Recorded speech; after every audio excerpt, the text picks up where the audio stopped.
Hi friends, welcome back to Vasantha's kitchen. Vasantha's కిచెన్లో ఇవాల్టి sweet recipe అండి, బ్రెడ్ రవ్వ కేసరి.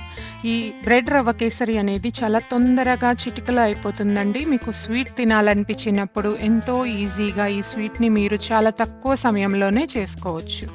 సో ఈ బ్రెడ్ రవ్వ కేసరిని ఎలా ప్రిపేర్ చేయాలో ఇప్పుడు మనం చూద్దాం. సో దీనికోసం ముందుగా ఇక్కడ మేము 3 మిల్క్ బ్రెడ్ స్లైసెస్ని తీసుకొని ఎడ్జెస్ని కట్ చేసేసామండి, బ్రౌన్ పార్ట్. దీన్ని ఒక మిక్సీ జార్లోకి యాడ్ చేసుకొని ఫైన్ పౌడర్ లాగా గ్రైండ్ చేసుకోవాలి.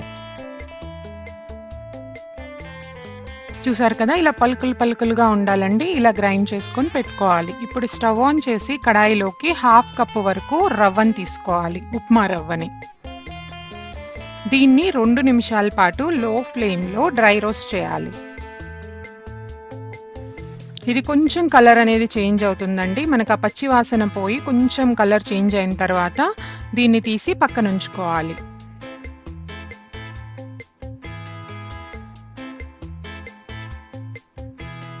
ఇప్పుడు ఇందులోకే మనం గ్రైండ్ చేసి పెట్టుకున్న బ్రెడ్ పౌడర్ని కూడా యాడ్ చేసుకొని అదే విధంగా లో ఫ్లేమ్లో 2 నిమిషాల పాటు డ్రై రోస్ట్ చేసుకోవాలి. ఇక్కడ మేము మెజరింగ్కి 1 కప్ తీసుకున్నామండి. మీ దగ్గర ఏ కప్ ఉంటే దాన్ని మెజరింగ్ తీసుకొని అదే విధంగా మిగతా మెజర్మెంట్స్ కూడా తీసుకోవాలి.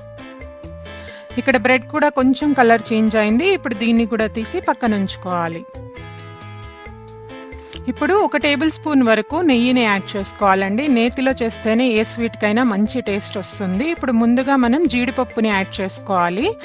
వీటిని బాగా ఫ్రై చేసుకోవాలి. ఒక 40 నుంచి 50 సెకండ్ల పాటు కొంచెం కలర్ చేంజ్ అయ్యే వరకు ఫ్రై చేసుకొని పక్కకు తీసుకోవాలి. ఇందులోకే కొంచెం కిస్మిస్ని యాడ్ చేసుకోవాలి. మేము ఇక్కడ 10 నుంచి 12 వరకు యాడ్ చేసాము. వీటిని కూడా 20 నుంచి 30 సెకండ్స్ పాటు ఫ్రై చేసుకొని తీసి పక్కన ఉంచుకోవాలి. ఇప్పుడు అదే నేతిలో మనం రోస్ట్ చేసి పెట్టుకున్న రవ్వని యాడ్ చేసుకోవాలి. కొంచెం ఫ్రై చేసుకున్నాక ఇప్పుడు ఇందులోకి 1 కప్పు వరకు వాటర్ తీసుకోవాలి.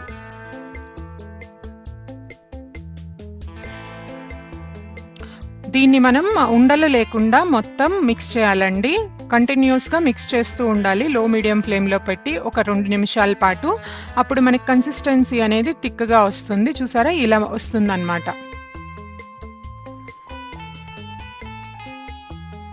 ఇప్పుడు ఇందులోకి 1 కప్పు వరకు పంచదారని తీసుకోవాలి. మీరు తీపి తినేదాన్ని బట్టి పంచదారని కొంచెం తగ్గించుకున్నా పర్లేదు.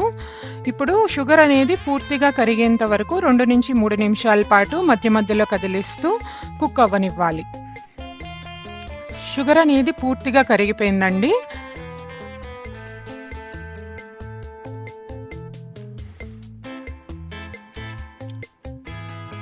ఇప్పుడు ఇందులోకి మనం రోస్ట్ చేసి పెట్టుకున్న బ్రెడ్ పౌడర్ని యాడ్ చేసుకోవాలి.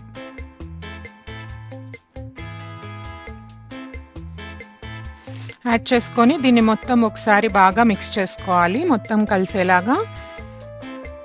ఇప్పుడు 1 కప్పు వరకు కాచి చల్లార్చిన పాలల్లో కొంచెం ఫుడ్ కలర్ని యాడ్ చేసుకోవాలండి. ఇది ఆప్షనల్. మీకు కలర్ అనేది బాగుంటుంది, లేదా మీరు స్కిప్ చేయొచ్చు. యాడ్ చేసుకున్న తర్వాత ఇందులో దీన్ని ఇప్పుడు మొత్తం బాగా కలిసేలాగా మిక్స్ చేసుకొని కుక్ అవ్వనివ్వాలి. మరో 2 స్పూన్లు గనక మీరు నెయ్యిని యాడ్ చేస్తే ఇంకా మనకి టేస్ట్ అనేది చాలా బాగా వస్తుంది. ఆ తర్వాత మనం ఫ్రై చేసి పెట్టుకున్న డ్రై ఫ్రూట్స్ని కూడా యాడ్ చేసుకొని 1/2 టీ స్పూన్ వరకు యాలకుల పొడిని యాడ్ చేసుకొని మొత్తం ఒకసారి మిక్స్ చేసుకోవాలండి. 1 నిమిషం పాటు కొంచెం ఉడకనించాక ఇంకా మనం స్టవ్ ఆఫ్ చేసుకోవడమే.